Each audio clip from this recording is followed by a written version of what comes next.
I'm so happy to be here with you today and to have this opportunity to reach out and to talk a little bit more about how we're going about this and what we're trying to achieve and why we think it's important. So hopefully this works. Yeah, so a little bit about me. I have a background within biotechnology, food science, microbiology, dairy processing and technology, and also some immunotechnology to go in that mix. I come from the south part of Sweden, and I usually call myself a big nerd that wasn't really aware that I was an entrepreneur before I kind of landed myself in this situation. So it's been exciting times both for me and for the company. The reason why I am so passionate about what I'm doing and working my 13-hour days that I'm doing currently is the love for food. And also, I'm always been extremely intrigued by how what we eat correlate to our health. It has such a tremendous impact. And it's amazing that we are, for the first time in human history, actually on our way to eradicate malnutrition and hunger. But there are another side to that coin. We also have a food system that isn't going to be sustainable as we're growing into the 10 billions of people that we are heading to. And we have a diet where we're kind of eating ourselves sick. We have an increase in diabetes, cardiovascular diseases, and it's definitely not sustainable. And the food system, if you're going to look at the impact it has on the environment as well, it's one of the biggest one. We have the food system are responsible for 25% of the greenhouses emissions, 70% of fresh water use, and 50% use of the vegetable land. And it's just not sustainable. And one thing that people often are less aware about, because people starting to get to grip now, you know that the way we're living is not going to be sustainable. People are waking up, people are getting it. And often if you want to reduce your meat intake, you might start eating more cheese, which sounds really good on paper, but in reality, it's having 1 kilogram of cheese. It's only 1 kilogram of beef that has a higher environmental impact per gram protein. So cheese is actually worse if you were to compare it to poultry, fish, or swine. And it has a very like it's the cow the cow are amazing in many aspects, but they're not very good in the energy convention. So it takes a lot of water, takes a lot of feed, and if you want to produce 1 kilogram of cheese, it requires 10 liters of milk. And the cheese production is actually responsible for 4% of all of the greenhouse gas emissions.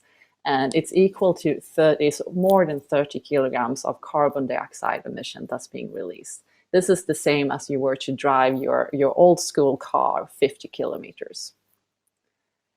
What is amazing is that we are becoming aware and we are shifting. And you can have different reasons to why you want to shift your diet. You can be very engaged in animal welfare. You can be very engaged in your health, or you can be absolutely enraged about the environmental impact that we are seeing here. So it's amazing to see. This is the biggest shift in the diet in human history, and this is very often the younger generation, especially in the Western world, that are leading, that's taking the lead in showing us this road. So this is just an amazing time to be able to witness this and see this, and for us to kind of be in on it.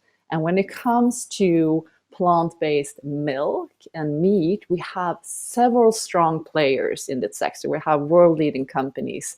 Coming from Sweden, of course, I have to include Oatly in this, but they are also one of the biggest one when it comes to their oat drink.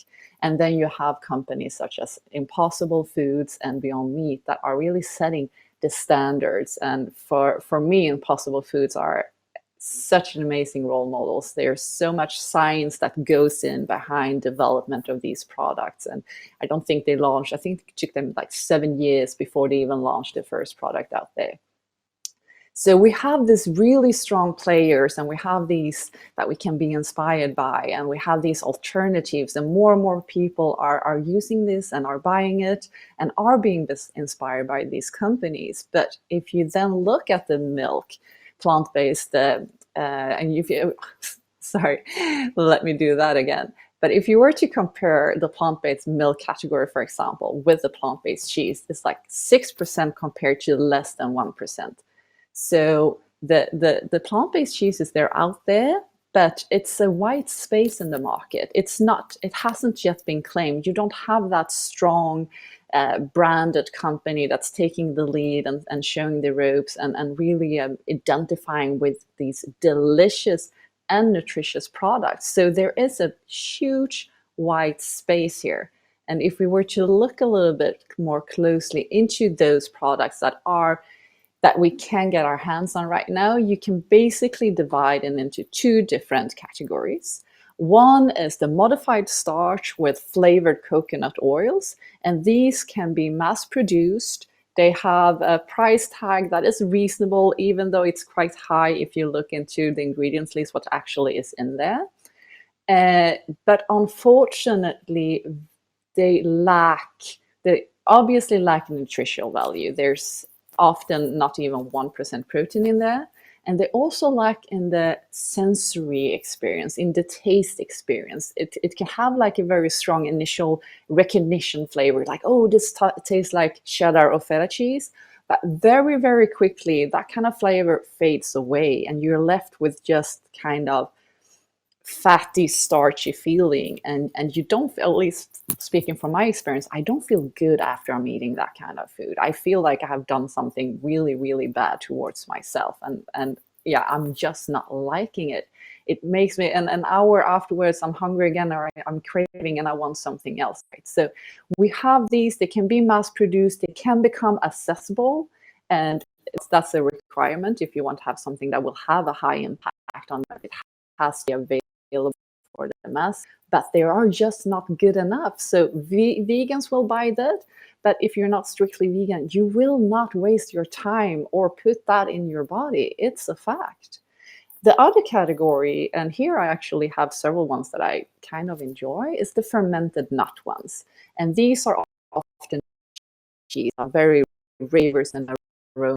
What's a little bit of a drawback with these ones, however, is that they are most in the dessert cheese category. It's very, very difficult to get this stretchability and have a believable pizza cheese if you're basing it off the fermented cashews or almonds. And they also have like a texture and mouthfeel that is not completely smooth. You can have this kind of graininess still in there, but mostly it's not a sustainable material or ingredient that we're working here. So cashew requires an enormous amount of water to be sourced and to be grown. And from a price point of view, this is not a product that will be accessible to everyone. This is not what you will have on your kitchen table for breakfast. So it's you have some delicious options here, but it's just not, they don't have that impact that we're looking to. And why is it hard to produce plant-based cheese? It shouldn't be that hard, should it? Well, unfortunately, or apparently, it is extremely challenging. And one of the reasons is that we have the milk proteins and we have the milk fats, and these are so crucial for the taste experience of the cheeses that we love to eat. So they will give this creaminess, and they will, the casein, which is the milk protein, they will coagulate and build this matrix that is extremely stable and hard, but also flexible. So it kind of collapses. So if you have, let's take pizza cheese. Currently, I'm craving pizza today. When you put on the shredded cheese, it will kind of merge together. So that is the matrix in collapsing, but it will then reform, because these casein micelles, these balls of proteins, they will always find new ways to interact with each other. So they have such a strong and easy bond, and that is what gives us then the cheesy pulls that you can see on the pizza, and just this indulgence. And there is nothing like this in the plant kingdom. Nothing. So, of course, challenge accepted. Back in 2017, I started a project where I researched some insect protein and plant proteins as an alternative source for cheese. And when I got sucked into the world of plant proteins, I was just mesmerized. I have a background from the dairy industry, so I come from the dark side, but that has been extremely helpful and beneficial when it comes to this project. And the plant proteins, they are amazing building blocks, and you can use them if you know what you're doing. And after a couple of years research, hopefully I do know that by now, you know how you can make them talk to each other, work together in order to behave the same way in certain applications that the milk protein, the animal protein would. So I was fortunately enough to find my co-founder, Sorosh Tavakoli, and we first met back in 2018. And he comes from the tech industry, completely different background to mine. I'm very, very nerdy. I've been in the food industry many years, but it was the perfect combination. And we started off as 3 people. We were self-funded for the first year. Then we took in some money. We were able to scale up. Now we have 14 people hired, and we're planning to expand our R&D team the coming 18 months to more than 20 people. So if any of you brilliant food scientists are listening to this right now, please, go to a webpage and see if there's a job opening for you, because we need all these brilliant people and minds to help us take this journey further.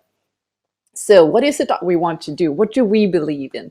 Because you have to engage people. You can't just produce something new and just think, oh, but this has such a good environmental impact, it's going to be nutritious and good for you. No, you have to create an awareness of people. You have to make them interested and eager and wanting to try these products.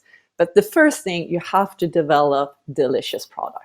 That's like number one. Nothing else comes anywhere close to that. So we really believe that in order to do that, when we're working with plant, is to use really deep science and to combine traditional food processing technologies with new technologies and new science and new ideas.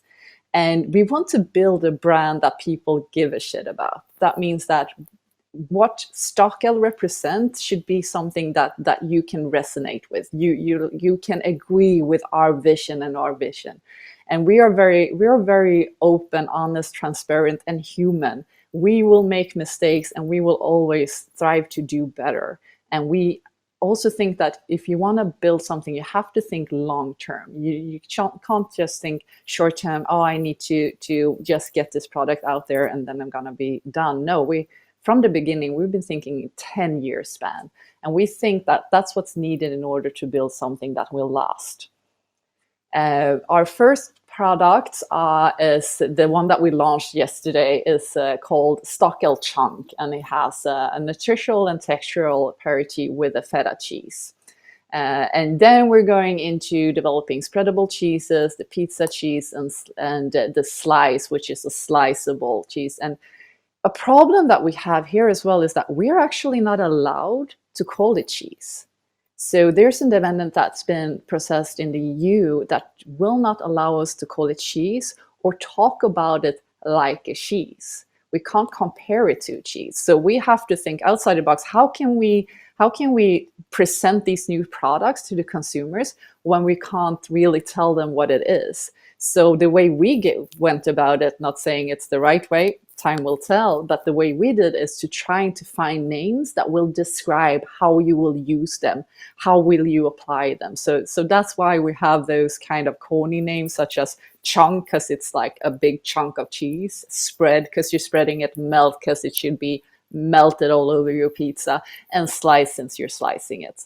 We'll see if that will work for us or not. And of course, it would be so much better if we could be calling it cheese, but unfortunately, that's not in the cards at the moment.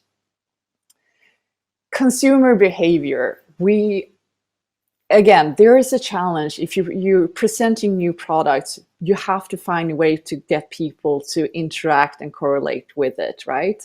And we're seeing the shift. The shift is amazing. We have these people becoming more aware, more woke, but we need to take it further. We need to really connect with the consumer. And it's not like change your consumer behavior. It's nothing that goes overnight. It's something that takes long work and it takes hard work. And you have to think about, how do you talk about your product? What does the label said? How are we describing it?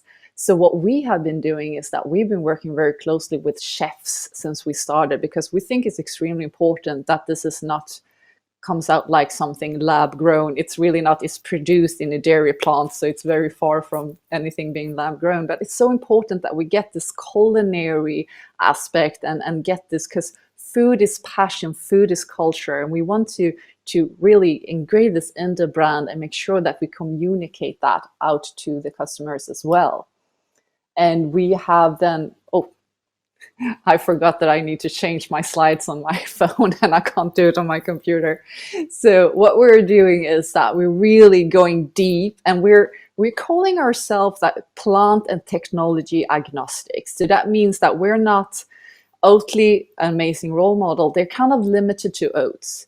We don't want to limit ourselves to any kind of plants, even though when we're sourcing plants, we're looking into what kind of environmental impact which the plant have, what kind of functionality will the proteins have. We have a long criteria list, but we don't want to limit ourselves to only once or like 2 ingredients. So we're plant agnostic, and we're also technology agnostic. That means that I've been doing research since 2017. We have proof points now with these first 3 products of ours that my research really works, which is amazing. But still, it's just scratching the surface. We're still, like the chunk we launched now, we launched a beta version. We're looking to improve it. We're looking to making it better. And we will, I know that we will, especially with the team we're building, we will be just expanding the horizon and finding new solutions. We don't have a solution that we're trying to fit a problem into. We're looking out, identifying problem, and doing everything we can to solve them as good as we possibly can. And I did mention that we worked with some chefs. These are some example. If you're not from Sweden, you might not have heard of the first ones, but they're quite well renowned in Sweden. David Frankel have written a couple of cookbooks. David Silver is a little bit more international, someone you might have heard of, and he's the one responsible for the Noma fermentation lab in Copenhagen. So he's been helping us with our fermentation setup and how we've been going about it. And that is a very, very, and when I talk about fermentation, by the way, to be perfectly clear, I'm not talking about precision fermentation where you're expressing proteins. I'm talking about old school fermentation like you do with kimchi, kombucha, and with animal-based cheese. So that this is a technique that we have been using for thousands of years in order to increase the nutritional value of the products, but also to have flavors and aromas developing and textural components to your products that otherwise would not be there. I have mentioned this a couple of times now. I'm still not fully aware, or like it hasn't really dawned on me that our first product is out there for sale right now. It's absolutely crazy. But what we are very happy about is the texture of this, that is on par with feta cheese, and that we have a protein content of at least 13%. And it's also less fat than we would have in a feta cheese, for example, which is around 20. So yeah, that happened yesterday. Here is a lovely picture of me and Sorosh in the lab. Back in the days when we started this company, it was this was what it was. So he was helping me in the lab, and we were just working our asses off. And now we're fortunate enough to have a big team that supports us. But we really want to we want to talk about what products are full of and not what we are excluding from them. So we want to talk about it's full of protein, full of taste, full of joy. We want to get that kind of that passion in there. And I think I mentioned probably we're very human. We're not trying to be something we're not. This journey that we embarked on, it's a bumpy ride. It's a complicated one to solve, and you think that you know what the consumer wants and what flavors and how to package it, and then I'm sure we will have so many pushback. We're like, nope, this is not what we wanted. We wanted this kind of package instead. Oh no, the flavor is off. Oh no, the color is not really there. So it's like, this is such a journey, and that we're only just beginning it. But however, which road we will take on this bumpy ride, we will do it with our best intention, always at heart, and always being very transparent and honest with the choices that we're making. Because we also know that if you want to create and you want to build something, you have to say no to things, and you have to prioritize. You can't do everything at the same time and think you're going to do it well. That's not how it works. So you have to kind of prioritize and narrow it down, and just do the best you can. And we're also talking about how we can reach the activists to then get to the positive reducers.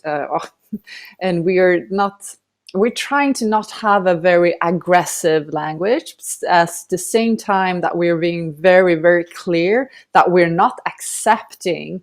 The first name of the company was No Quo Foods. No Quo stood for not accepting status quo. I think this is very telling for both me and Sorosh. We're not accepting the shit quality, excuse my French, of the products that are available out there, because we all deserve better, we deserve more, and we need to provide this for this shift that needs to happen to really actually take place. So it's, yeah, we want to get out there, and we want to find the people that are also very aware, that cares about the health, the people that gives a shit. And I think this is my last slide. So I mentioned that we're plant technology agnostic, but we're consumer centric. And I think this is a key point to building a company to last, that we really are just obsessing about solving your problem, not pushing our solution into your laps. And we would love to go from being a preference to a reference. And that's something I think Oatly, for example, my favorite example in this, has done very, very well. You don't drink the oat milk and think, oh, I'm drinking cow's milk now. No, you're drinking it and you know that this is something else, this is something different, and you choose to drink it.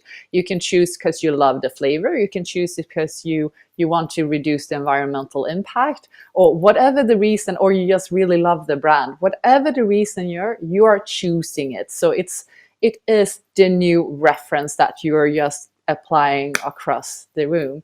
And a company to last is definitely what we have set up to do. And again, always try to do better. And our catchphrase, I don't know if that's what you're supposed to call it, but not faking it, just making it. That comes from one of our scientists in the lab, just talking about, like, this is what we do. We're not faking. We're just trying to make it. And that kind of stuck with us, and we kind of polished up and shortened up. And I think that's quite telling for what me and what my team are trying to do. Not faking it, just making it. And thank you. That was my last slide.